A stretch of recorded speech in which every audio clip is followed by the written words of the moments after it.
Boa noite a todos. Tá? Ligamos? Boa noite, que a paz de Jesus esteja conosco. É uma alegria muito grande estar aqui conversando com vocês hoje, sobre esse tema de Jesus e as revelações divinas. Então, para começar, vamos entender o que é uma revelação. Kardec, no capítulo 1 da Gênesis, ele vai falar justamente sobre o caráter da revelação espírita. Ele começa introduzindo esse tema, o que é uma revelação? A revelação é uma palavra que vem do latim revelare, que significa tirar o véu, dar a conhecer alguma coisa. Então a primeira característica de uma revelação é que ela tem que ser de uma verdade. Se a informação que ela traz não é verdadeira, aquilo não é uma revelação. A revelação precisa ser uma informação correta. E é uma informação sobre as leis divinas, um aspecto do funcionamento da lei de Deus que o mundo ainda não conhece ou poucas pessoas conhecem, e vem ser dado a conhecer ao mundo a natureza desse aspecto. Kardec nos conta que Deus deu a todos nós, os homens, a possibilidade de aprendermos por nós mesmos, de estudarmos o mundo e avançarmos em nossos conhecimentos, por nós mesmos, pelo nosso próprio esforço. Mas se nós somos deixados a fazer isso sozinhos, esse processo é muito lento. Ele dá o exemplo, como grande educador que era Kardec, como professor Rivarol em toda a sua vida, foi um grande mestre dedicado à educação a sua vida inteira. E ele diz que o revelador é como um professor. O aluno poderia estudar por si próprio, poderia ir aprender, as pessoas podem estudar sozinhas, mas é um processo muito mais lento, quando você tem um professor para lhe explicar, o avanço do saber e do conhecimento é mais rápido. E esse é o papel do revelador. O professor ele é como um revelador para os seus alunos. Ele vem dar informação de algo, de um conhecimento anterior que ele já sabia. E Kardec pontua também que pode-se dizer que há dois tipos de revelações. A revelação científica é o primeiro tipo. E sim, olha só que diferente, não é? A ciência é uma revelação. Por quê? Porque a lei natural, a descoberta que o homem de gênio, o cientista, encontra estudando a natureza, é a revelação de uma verdade desconhecida, um aspecto da lei de Deus. É um aspecto que vem pelo estudo, pela pesquisa e pelo esforço. E há um outro tipo de revelação, que é a revelação das coisas espirituais, a revelação das coisas religiosas, não é? Esse é o nosso tema principal de hoje, dessa questão. E ela ocorre por duas maneiras, pode ser por via direta da espiritualidade, quando ela vem por meio da mediunidade dos profetas, como estavam lá na Bíblia, trazer uma informação que a espiritualidade julga que é o momento de que se venha a conhecer, ou pelo um espírito de condição mais elevada que vem nascer na Terra e vem diretamente tomar ensinos, trazer a nós ensinamentos que nos ajudam a elevar o nível moral da humanidade. A questão é que muitas vezes vieram vários desses espíritos encarnados que trazer essas revelações ao longo da história da humanidade, mas a informação que eles trazem nunca é completa. Cada pessoa que vem traz conforme a sua possibilidade de entendimento. Eles vêm trazer um aspecto do conhecimento da lei divina, espiritual, mas não ela completa, e muitas vezes porque o conhecimento que esses reveladores têm também é limitado pela própria época que vivem, pelo nível da sua sociedade. Há um dos reveladores que é diferente dos outros. Por quê? Porque é um revelador que sabia o conhecimento completo da lei divina. Ele sabia tudo, tinha todo o total conhecimento da lei de Deus. Só que o que ele pôde revelar não foi completo, porque a humanidade em seu tempo assim não seria capaz de compreendê-lo. O conhecimento do povo da época era limitado. Quem é esse revelador? É Jesus, é o maior dos reveladores. Nos diz a questão 625 do Livro dos Espíritos, quando Kardec pergunta qual é o tipo mais perfeito que já nos foi oferecido para servir de guia e modelo, que Deus já nos ofereceu para servir de guia e modelo. E a resposta é: vinde Jesus, ou apenas Jesus, conforme a tradução. E Kardec nos seus comentários diz que ele é a exemplificação mais perfeita da lei de Deus, Jesus. E o seu ensino é a expressão mais clara dessa lei. Assim é Jesus. Só que além desse papel que ele exerceu encarnado aqui na Terra, o trabalho dele espiritual é mais amplo ainda, Ele veio pessoalmente dar esse exemplo para nós, mas ele já vinha de muitos milênios, Emmanuel, na sua obra Caminho da Luz, conta de como Jesus vem já há milênios exercendo o papel de liderança, a sua ascendência moral nos ajudando no desenvolvimento da terra desde os primórdios da sua civilização. Então todos os povos que existiram na terra, que tiveram suas religiões iniciais, as suas religiões primitivas, Jesus sempre mandou reveladores para esses povos, que vinham trazer diferentes aspectos da lei divina. É o que Emmanuel nos conta. Então isso foi, ele narra lá em todos os povos da antiguidade, Confúcio, Lao Tse, Buda, os povos da Índia, os povos do Egito antigo, os gregos, todos os povos da antiguidade tiveram missionários enviados por Jesus para trazer aspectos que foram diferentes para cada povo. Vários deles previam, né, a vinda na terra de um ser maior, né, que era a influência do próprio Jesus sobre eles. E ele veio nascer em um povo específico, que foi quem? O povo hebreu, né? Foi no povo hebreu que Jesus escolheu vir. E por que nesse povo? Era o povo que tinha, de forma mais disseminada e ampla em sua população, a ideia do monoteísmo, a existência do Deus único. Porque o conhecimento do Deus único não era exclusivo do povo hebreu. O próprio Emmanuel comenta nessa obra, a Psicografia de Chico Xavier, né? Que outros povos, por exemplo, entre os egípcios, havia o conhecimento da ideia do Deus único, mas não era para o povo inteiro. Era só alguns membros da elite, alguns iniciados que tinham a noção da ideia do Deus único. Não era um conhecimento compartilhado com todo o povo. Entre os hebreus era diferente, porque todo o povo hebreu tinha o conhecimento do Deus único. Esse conhecimento já vinha lá de trás, desde a fundação do povo, por Abraão, patriarca do povo hebreu, mas em especial a figura especial de Moisés, né? Porque durante os 400 anos que eles ficaram, os hebreus, de cativeiro no Egito, esse conhecimento foi se enfraquecendo um pouco pela própria mistura, né? Foram longos séculos vivendo junto com os egípcios em escravidão, e quando Moisés liberta o povo hebreu da escravidão do Egito, no caminho ele passa ali pelo Monte Sinai e recebe a revelação dos 10 mandamentos, né? que é um código de moral que é válido para todos os povos, é um aspecto puro e legítimo da lei divina, é uma verdadeira revelação, porque é uma moral universal, como Kardec comenta aqui no primeiro capítulo do Evangelho segundo o Espiritismo. Mas junto com esse conhecimento tinha também outros aspectos que o próprio Moisés introduziu para que pudesse governar o seu povo, né? Imagina, um povo ainda numa época mais atrasada, né? Então tinha ainda uma série de costumes que eram necessários ser mais rígidos, e a própria compreensão que o Moisés tinha também, o povo da época tinha. Ele avançou em relação à compreensão anterior, mas era uma compreensão ainda limitada. Então ele trouxe outros aspectos que eram misturados ali, que tinham a ver com o governo, e era um conhecimento temporário da época. E quando Jesus...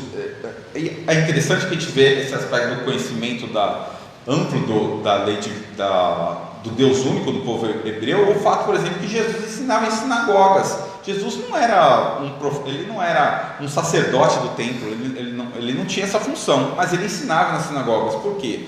Porque no templo de Jerusalém, que era o local principal de culto do povo hebreu, tinha certas funções que eram exclusivas dos sacerdotes, mas nas sinagogas que tinham espalhadas pelas cidades todas, né, que eram os locais onde aos sábados, em especial, os hebreus se reuniam para ler os livros sagrados, a Torá, ali todo homem adulto hebreu tinha a oportunidade, tinha a possibilidade de pedir a palavra e comentar as escrituras, e assim que Jesus fazia, ensinando.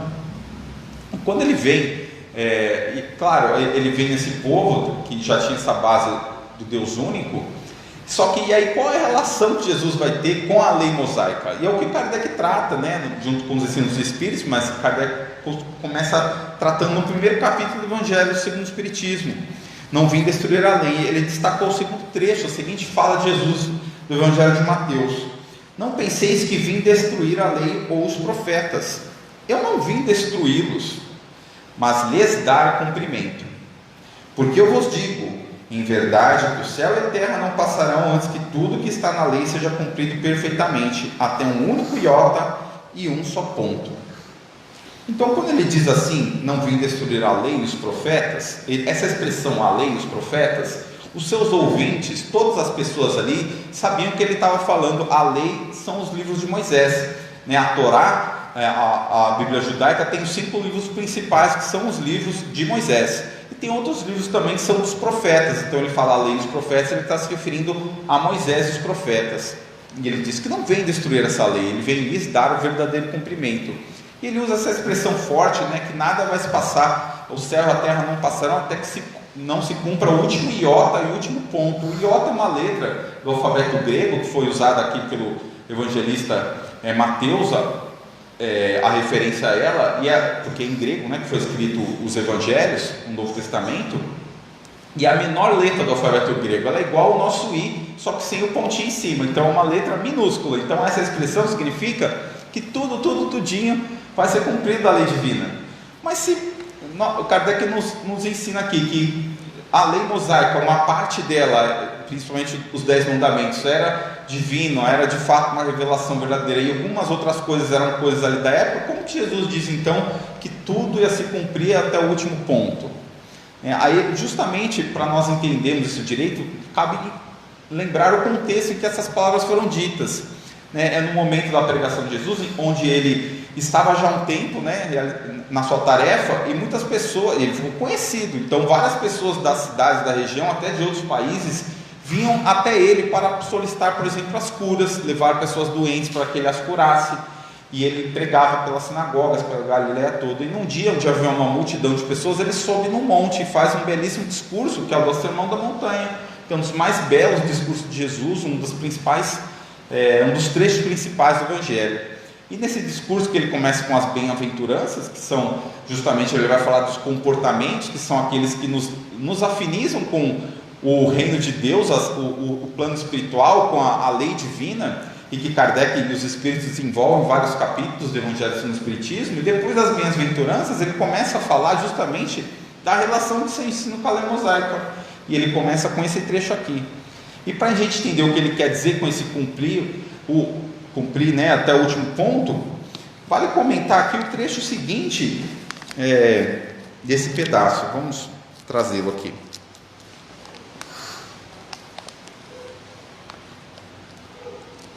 Está no capítulo 5 do Evangelho de Mateus.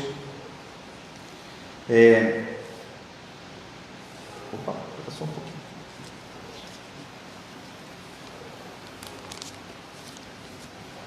Ele diz, com efeito, depois que ele diz esse trecho que lemos no Evangelho do Espiritismo, ele coloca na sequência: com efeito vos asseguro que se a vossa justiça não ultrapassar a dos escribas e dos fariseus, não entrarei no reino dos céus. O que significa isso? A leitura da lei era da seguinte forma: havia a lei, que era os livros de Moisés, os profetas, que traziam complementos aos ensinos, e as tradições, que eram cultivadas pelos escribas e fariseus. Então, além da lei mosaica propriamente dita e dos profetas, havia uma série de ensinos que foram interpretações que as pessoas desenvolveram ao longo dos séculos. Eles tinham um peso muito grande, eram muito respeitados, dos escribas e fariseus. E Jesus justamente criticou essas interpretações. Por quê? Elas eram muito presas a formalismos. Em vez de buscar a essência do ensinamento, ficavam muito presos à letra morta, e isso levava a interpretações complicadas. E quando Jesus faz esse questionamento, é interessante, quando ele diz que a justiça dos escribas e fariseus não é suficiente.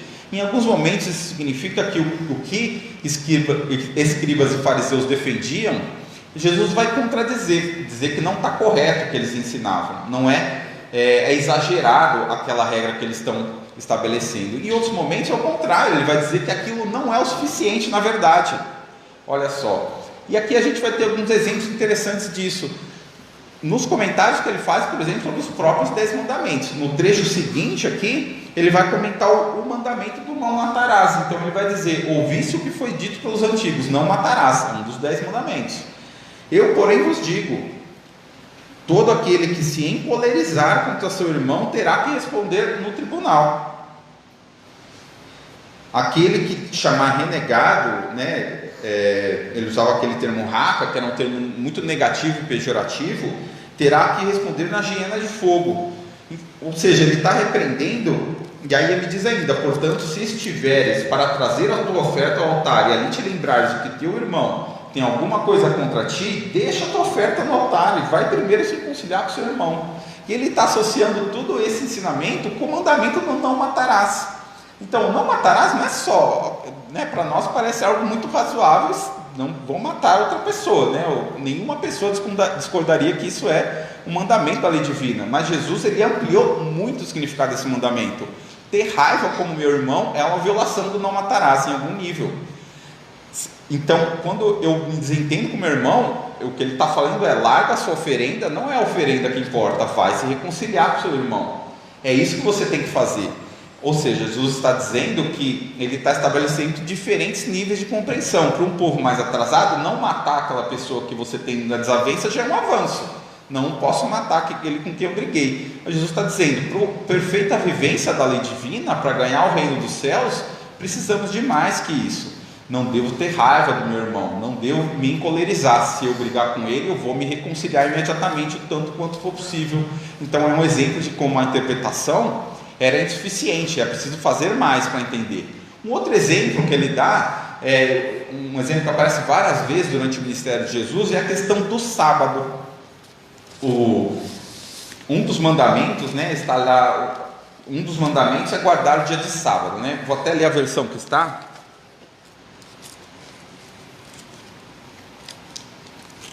Aqui no livro de Êxodo, que é um dos livros da lei mosaica. Está lá, a redação que está no capítulo 20 do livro de Êxodo. Lembra-te do dia de sábado para santificá-lo, trabalharás durante 6 dias e fará toda a sua obra. O 7º dia, porém, é o sábado de Yahvé, teu Deus, e não farás nenhum trabalho, nem tu, nem teu filho, nem tua filha, nem o teu servo, nem a tua serva, nem teu animal, nem o estrangeiro que está em tuas portas. Ou seja, ninguém vai trabalhar no sábado. Esse era um dos 10 mandamentos. E esse é um mandamento que era seguido de forma muito... E é seguido até hoje, né, pelo povo hebreu. Sábado não pode ser feito nenhum trabalho. E aí, o que aconteceu? Que a tradição ao longo dos anos foi acrescentando uma série de regras do que podia e não podia ser feito no sábado. Por exemplo, não se pode cozinhar no sábado. Então as comidas têm que ficar preparadas antes, porque só se pode comer. Se pode as sinagogas, mas não se pode fazer qualquer outro tipo de coisa que seja considerada como um trabalho. Então foi se desenvolver uma leitura muito estrita desse mandamento. E Jesus, em vários pontos de seu ministério, fez atividades no sábado que contrariaram essa compreensão desse mandamento. Um dos exemplos está ali, né, é descrito por mais de um evangelista. Vamos ler aqui a leitura de Marcos, que está o homem da mão ressecada, a cura do homem com a mão atrofiada. Aconteceu que ele entrou numa sinagoga, e era no sábado, e estava ali um homem com uma das mãos atrofiadas. E olha só, gente, olha a situação aqui que é descrita no Evangelho. O observavam para ver se o curariam no sábado, para o acusarem. Então, as pessoas que estavam na sinagoga, elas sabiam que Jesus tinha capacidade de curar as pessoas. Elas sabiam, mas qual era a preocupação deles? Se ele ia curar o homem não tinha pedido para ser curado, Jesus não disse que ia curar, mas as pessoas estavam pensando, acusando Jesus já em pensamento: será que ele vai realizar isso no sábado? Não pode curar ninguém no sábado. Imagina, gente, uma pessoa que tem a faculdade de curar outras pessoas. É uma coisa de Deus? Com certeza é uma coisa de Deus. E aí o que essas pessoas pensavam? Estavam pensando em usar aquilo para acusar. Já, antes que ele fizesse, já estavam pensando em como eles iam acusar Jesus se ele curasse aquele homem no sábado. E aí o evangelista Lucas narra que Jesus percebeu o pensamento das pessoas. Imagina, ele conseguiu ler os pensamentos e sabia, eles não falaram, mas pensaram. Jesus percebeu os pensamentos. E aí o que Jesus faz? Ele disse ao homem da mão atrofiada: levanta-te e vem aqui para o meio. E perguntou-lhes: é permitido no sábado fazer o bem ou fazer o mal? Salvar a vida ou matar? Eles, porém, se calavam. Repassando então sobre eles um olhar de indignação, e entristecido pela dureza do coração deles, disse ao homem: estende a mão. Então revela aqui que Jesus ficou triste em seu coração, com a dureza do coração das pessoas. Naquela situação, eles não estavam preocupados com o homem, que talvez tivesse uma oportunidade de se curar. A preocupação deles era ter algum jeito de acusar Jesus. É uma dureza no coração das pessoas. Isso comove Jesus, né? A dureza do coração. Quando o homem estende a mão já estava curada. Já estava curada. E aí o que acontece em seguida? Aos que tiraram, os fariseus com os herodianos imediatamente conspiraram como o destruiriam. Então a preocupação dos fariseus era não que o homem foi curado, mas como eles iam fazer para destruir Jesus. Então aí é uma revelação que a gente ainda, né, primeiro que a gente tem que tomar cuidado, se a gente, quando vê uma coisa boa, a gente está preocupado em ficar feliz porque viu uma coisa boa, está preocupado com aquele que fez uma coisa boa, está com inveja, não sei, é um comportamento que a gente tem que se questionar, né? Mas aqui no caso, Jesus, aqui nesse ponto, ele realiza essa cura, e aí, e a preocupação das pessoas é essa, né? Então é um exemplo de como ele está questionando esse ensinamento do sábado. Aí depois ele vai num outro trecho também, que os discípulos colhem espigas que estão com fome para comer no sábado. Ele vai dizer o seguinte, as seguintes palavras ele vai proferir: porque o sábado foi feito para o homem, e não o homem feito para o sábado. E o que significa então esse mandamento do sábado? Ele tem a ver, um pouquinho, falhou aqui. Ele tem a ver com a lei do descanso. O livro dos Espíritos nos fala que a lei do trabalho, uma parte dela é o descanso. Aquele que trabalha tem o direito a repousar. E então o sábado, está falhando um pouco aqui. Ele faz parte ali do. Vamos lá. Obrigado. Voltamos. A questão do sábado, ele é uma parte da lei divina, está nos 10 mandamentos, porque o repouso é parte do trabalho. Se a gente trabalha, é da lei divina que a gente tem que descansar. Isso está lá na lei do trabalho, também no livro dos Espíritos, e por isso que está nos 10 mandamentos. E aí o que Jesus está falando, o descanso é importante, ele serve ao homem, o descanso, mas não é por isso que a gente vai ficar preso a essas formas exteriores. Ele está questionando isso.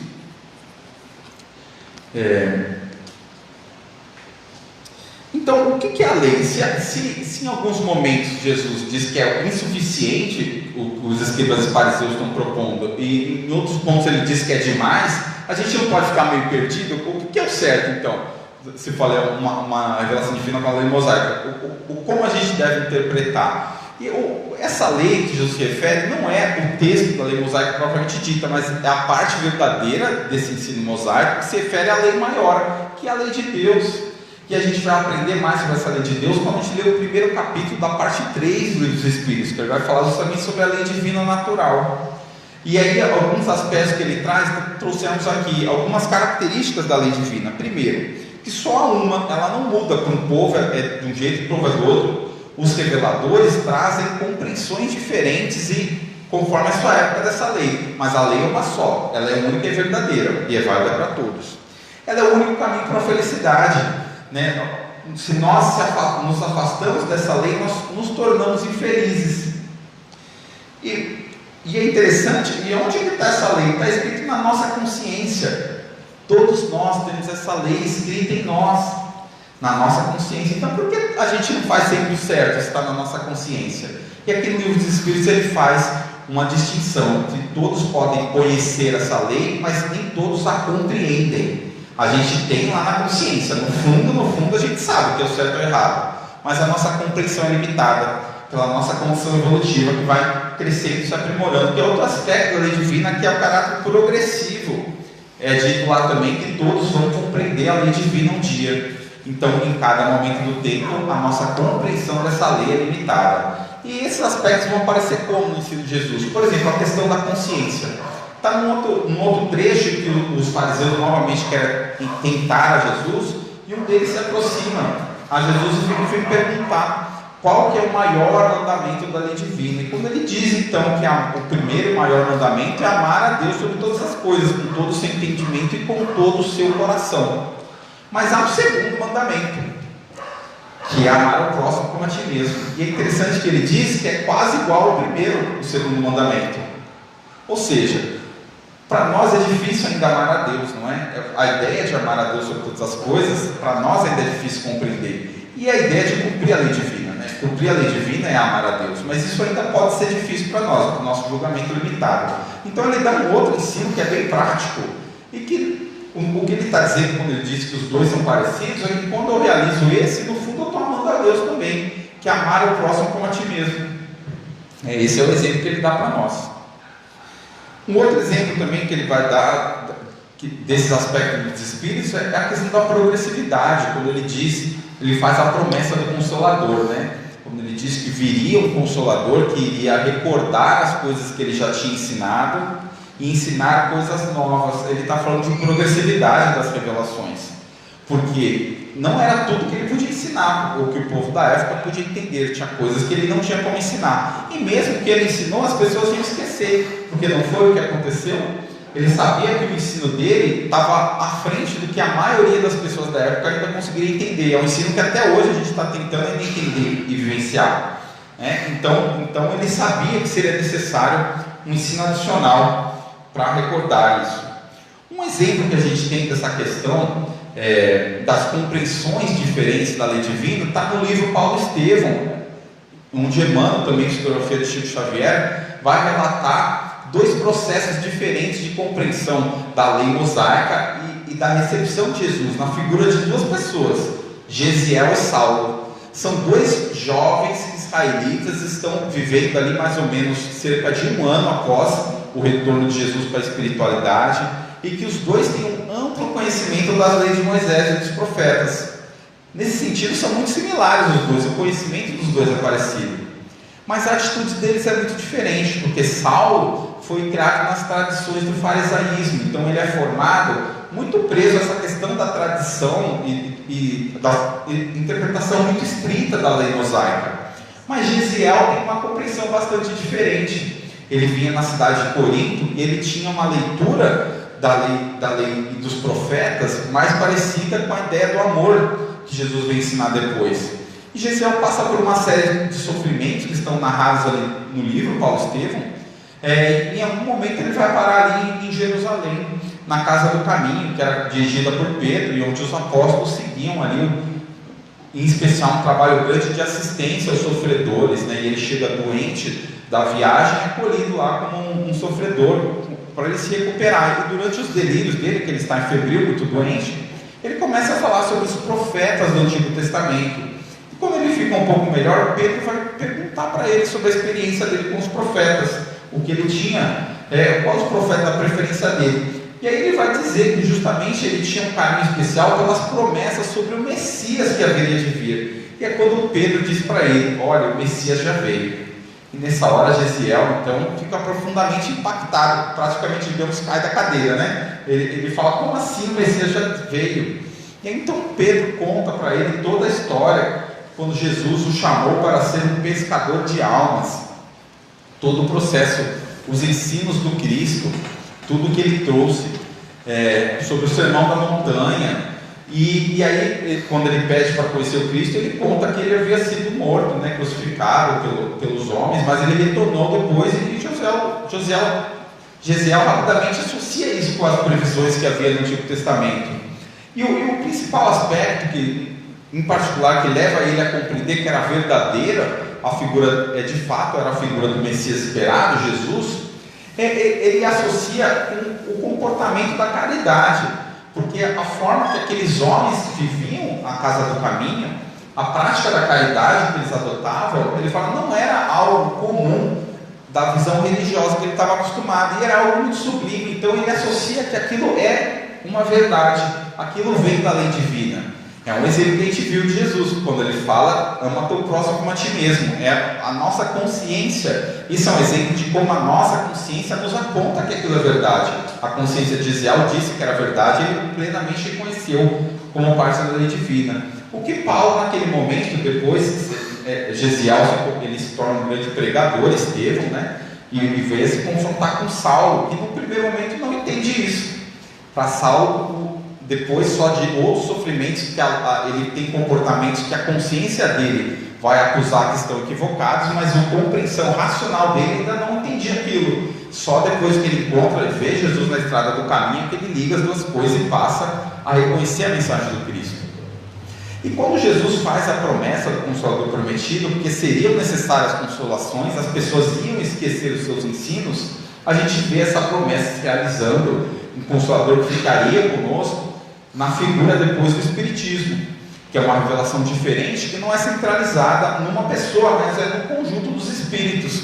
Tem um papel central de Kardec em estar à frente dessa revelação, mas não porque ele desenvolveu essa revelação, mas porque ele teve a percepção de um método para acolher esses ensinos dos espíritos. Ele conta ali nas obras póstumas como foi o primeiro contato que ele teve com as comunicações dos espíritos.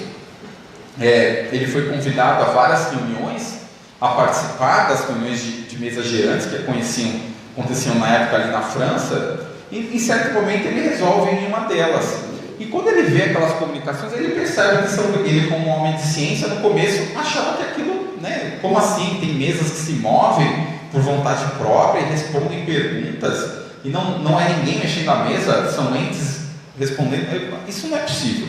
Mas quando ele vai lá, ele vê que é um fenômeno verdadeiro. E de imediato ele percebe que aquilo, ele que é um homem de ciência, conhecedor do método científico, percebe que aquilo poderia ser usado para conhecer a realidade espiritual, usando o método científico.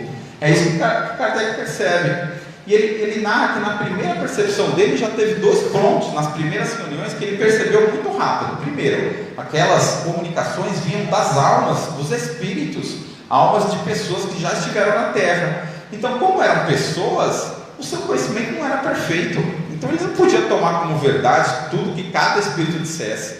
Ele tinha que avaliar, eram pessoas, poderia estar equivocado o ensinamento que viesse. Então é um aspecto diferenciado de leitura de revelação. O segundo ponto que ele nota, que ele podia aprender muito sobre os ensinamentos e o mundo espiritual, sobre as leis que governam a espiritualidade, se ele perguntasse para diferentes espíritos, como uma pessoa, eu quero conhecer algo sobre um país para o qual eu nunca viajei, supondo que não tem internet, né? Que hoje em dia a gente vai na internet e descobre muita coisa. Na época de Kardec não tinha. E aí, qual o exemplo? Ainda assim, na internet hoje, muitas vezes a gente vai entrar, as pessoas entram num blog, entram num site de comentários, vem no Google os comentários, para saber a opinião das outras pessoas que já estiveram no local. O que Kardec no fundo fala que essa é uma forma de conhecer sobre um lugar que eu nunca fui. Eu pergunto para pessoas diferentes, e se possível não vou me fiar na opinião de uma pessoa só. Pessoas diferentes, conhecem aspectos diferentes daquela realidade e vão me ajudar a formar um quadro daquele local, mesmo que eu nunca fui até lá. E é o método que ele vai usar para aprender sobre o mundo espiritual. Eu não consigo acessar diretamente o mundo espiritual, mas os espíritos conhecem a opinião de cada um individualmente, eu não posso tomar como valor de verdade. Mas e se eu comparar a opinião dos diferentes espíritos? E aí se forma um novo método. E aí, quando ele vai dizer, também nesse primeiro capítulo da Gênese, do caráter da revelação espírita, é que é uma revelação, a doutrina espírita, que tem os 2 aspectos: o aspecto da revelação científica e o aspecto da revelação espiritual. Da espiritual, porque não foi teorias que foram elaboradas por ele, não, elas vieram, a própria teoria veio dos espíritos para explicar o fenômeno. Então a origem das informações vem da espiritualidade. A iniciativa foi da espiritualidade, porque foi um movimento que ocorreu em várias partes do mundo ao mesmo tempo, não foi uma iniciativa que veio aqui da Terra, mas é da revelação científica, porque envolve esforço. Não se toma como verdade a mensagem, ela tem que ser comparada com outras. Há um esforço de pesquisa e de colaboração também dos que estão aqui na Terra. E nesse aspecto ele bebe da revelação científica. No capítulo, na introdução do Evangelho segundo o Espiritismo, Kardec também ele vai, e é curioso, né, porque ele começa a gente vai ler a introdução do Evangelho do Espiritismo e tem esse trecho que é muito falando de metodologia científica, só que é um livro de comentário dos ensinos de Jesus. Parece fora de lugar, né, se a gente não reflete muito. E a gente reflete que na verdade ele está trazendo esse método. É um método que se usa para analisar a mensagem dos Espíritos e um método que se usa para analisar o texto bíblico também. Ele vai falar de 2 aspectos da análise. Primeiro, é a análise da lógica, a análise da racionalidade da comunicação que o Espírito vem a trazer. Ela bate com a lógica, bate com o bom senso. E olha que isso nos remete à análise da consciência. Aquela análise que Jesus disse, do ama teu próximo como a ti mesmo, é uma análise da mesma natureza, porque não é uma análise lógica no sentido matemático. É mais que isso, porque é uma análise de bom senso. Aquilo bate com a nossa consciência, essa informação que vem dessa mensagem. Será que a intuição nossa nos diz que ela é correta? Como a gente deu o exemplo de Gesiel e de Saulo, os 2 tinham leituras muito diferentes. E é o que Kardec diz, que por que esse critério não é suficiente? Porque as 2 pessoas podem ter interpretações muito diferentes, porque a compreensão das pessoas não é perfeita. Então, sobre uma mesma mensagem, a pessoa pode se equivocar na sua interpretação. E por isso que é necessário um segundo aspecto, que é o controle da universalidade dos espíritos, que é a comparação das diferentes mensagens trazidas por espíritos diferentes. E aí que entra esse caráter científico.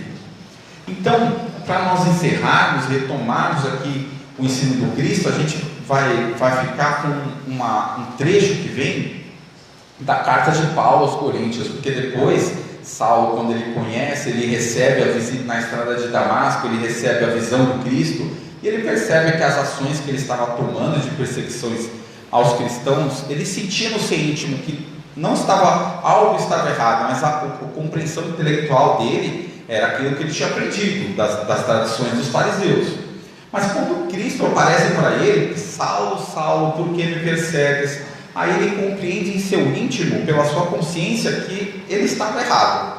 E aí ele vai ensinar toda uma nova jornada para aprender a nova lei divina. E um dos pontos que ele chega é que a revelação trazida pelo Cristo está acima da mosaica, porque ela vem trazer esse ensino mais consonante, uma condição melhor de compreensão da lei divina. E ele vai dizer, então, na segunda carta aos Coríntios, ele vai dizer que há uma diferença, que qual é a carta de Cristo? Onde está escrita a mensagem de Cristo? Está escrita no coração de cada um de nós, e é diferente da lei, que está escrita na pedra, né? Quando os 10 mandamentos, a tradição dizia que foi escrito direto na pedra. Então a lei de Cristo, a verdadeira lei de Deus, ela está escrita nas carnes, no coração dos homens. E por quê? Porque, como disse Kardec também, toda a mensagem que trazem os Espíritos é para promover a nossa renovação moral. No fim, qual é a finalidade de todas essas renovações, dessas revelações? É que nos ajude a nos tornarmos pessoas melhores. Isso que é a lei de Deus escrita nos nossos corações, que isso venha a se tornar parte do nosso comportamento. Esse foi o ensino maior do Cristo, e é isso que, com o ensinamento espírita também, nós procuramos trazer para nós a vivência do ensino moral e a nossa melhoria enquanto seres humanos. Paz e bem a todos.